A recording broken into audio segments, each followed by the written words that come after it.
Welcome back to another video, and in today's video we have a classic returning to the channel, and it is Guess the Dave Meltzer star rating. Pretty simple concept, going back and forth. We're going to do 5 matches each, and yeah, just trying to guess the Dave Meltzer star rating.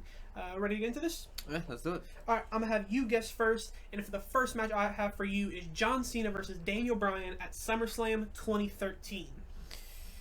So this is a match that I'm not familiar with off the top of my head. This is probably right after I kind of stopped watching, around 2012 I probably stopped. So I'm not super familiar. The people involved make you think that it's really good. So I will go fairly high, and I'll just say 4 even. So this is actually a 4.5. Very high rated, one of Cena's highest rated match, not his actual highest rated, but yeah, one of his highest, and one of my favorite matches of Cena's time during this time period as well. Okay, and then for your first one, we have CM Punk versus Rey Mysterio at Armageddon 2008, and it kind of, I guess, a stipulation was it was a #1 contender match for the IC title at the time. Okay, so Punk, this is still fairly on new Punk on WWE. Rey Mysterio obviously was kind of already almost a legend at this point in WWE, so this is probably a decent match. I'll probably go like a 3.75. Almost 3.5 he rated it. But yeah, very early in Punk's career, in his WWE career at least. But yeah. Alright, for your next one, pretty recent, a classic already. CM Punk versus Drew McIntyre in a Hell in a Cell at Bad Blood 2024. What do you have for this one? I don't remember or know anything about what Dave rated it. I'm assuming it was high because that's kind of the general idea of the match, I guess. So I'll do the same thing. I'll do 4.5. So you're again half a point off. It was a full-on 5-star match. Oh wow. Yeah, I think this one was kind of a given just because everybody knew this match was fantastic. If you try to hate on it, you're just instantly wrong. So yeah, I'm glad Dave knew what he was talking about and gave it a full 5. Yeah, I'm kind of surprised he gave it a 5. I thought it probably would have been what I said, around a 4.5, maybe a 4.75. But then again, he does go over 5, so even getting a 5 isn't the highest, notch you could get from him. But yeah, moving on to yours now, where we're staying in 2008, but this is at Backlash, and we have Triple H defeating JBL, Randy Orton, and John Cena for the World Heavyweight title. So these are pretty much your top 2 baby faces, and I'm assuming John Cena and Triple H at the time, and then JBL and Randy Orton, 2 your top heels at the time. This is almost peak Orton in terms of how nasty and how much of a menace he was. JBL in the kind of later years of his career. This one I can imagine being pretty good, just being a fatal 4-way, and everybody can have their segments. So I'd probably go like a 4.25 maybe.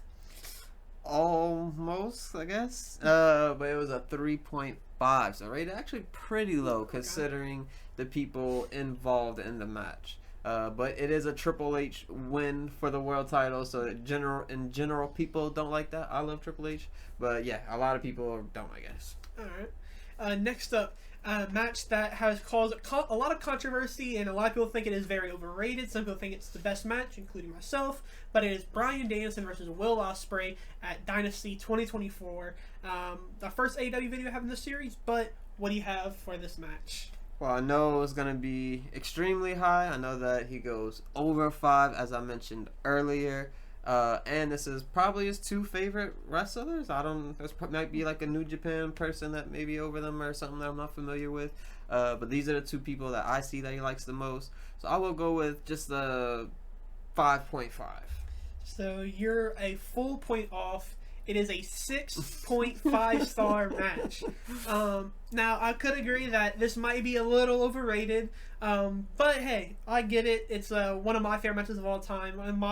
I think even exceeded my 5-star list.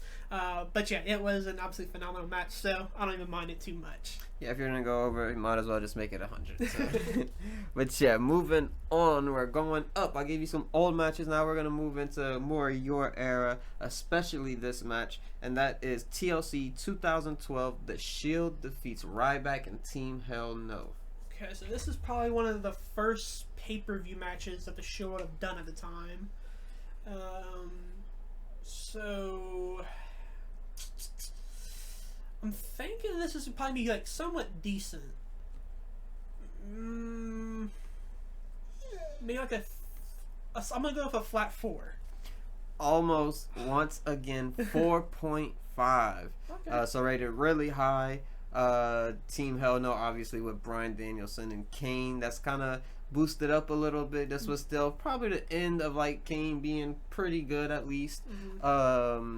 And obviously all members of the Shield turned out to be what they are today, and they were great. So yeah, just a great match. Yeah, I'll put it a little bit lower just because of, like you mentioned, Ryback, and Kane was at those later years where he was either really good or pretty bad. But yeah, next up, NXT TakeOver Philadelphia, Adam Cole versus Aleister Black. So yeah, this is a match that, as I've been kind of telling you off camera, when I've been watching a lot of NXT because their YouTube channel on WWE been posting all of it. It's been great, and this is a match that I am familiar with now. I do know it was good, and I'm gonna go with a 4.5. So for this one, you are very, very close, but it's a 4.25. Yeah, I mean, basically the same thing, but just he gave it, or you, I guess, a little bit overrated it. Okay. All right, now we're going to go from 2012 all the way to 2024, 12 years later, to one of my favorite matches, and that is Roxanne Perez versus Thea Hill at Great American Bash, two of my favorite NXT women at the moment. Okay. So Dave actually gives Roxanne her flowers a majority of the time when it is, a very good match. So I can imagine this being, at least over like a 3.5.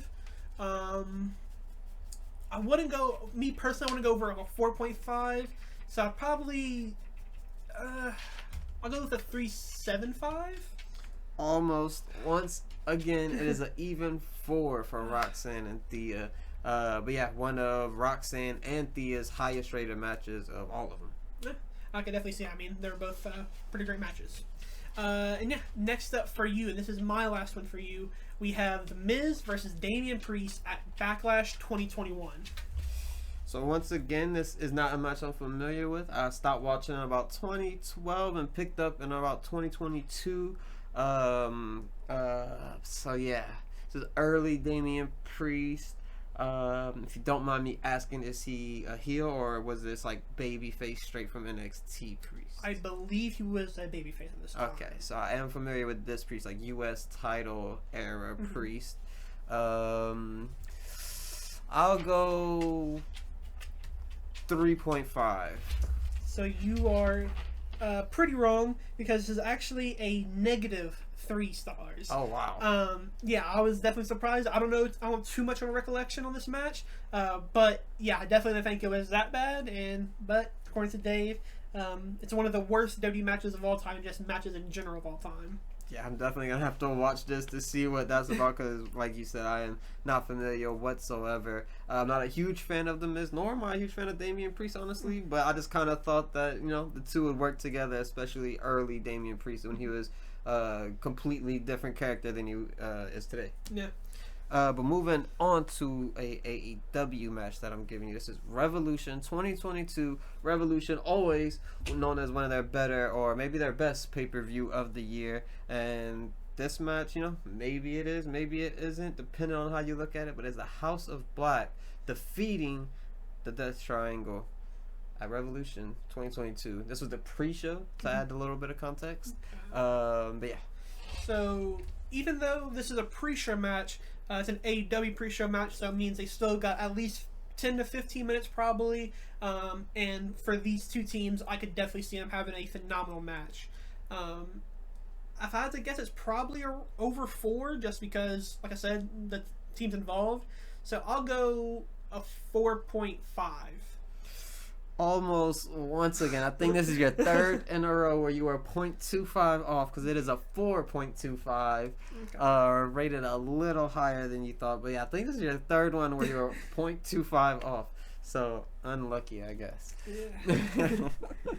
But yeah, that will wrap it up for our guest today, Dave Meltzer. Let us know content that you guys want to see from us. Obviously, this is during our marathon. And yeah, we've got plenty of videos coming up for you guys. Thank you guys for watching. If you haven't already, make sure to like and subscribe. And we'll catch you guys in the next one.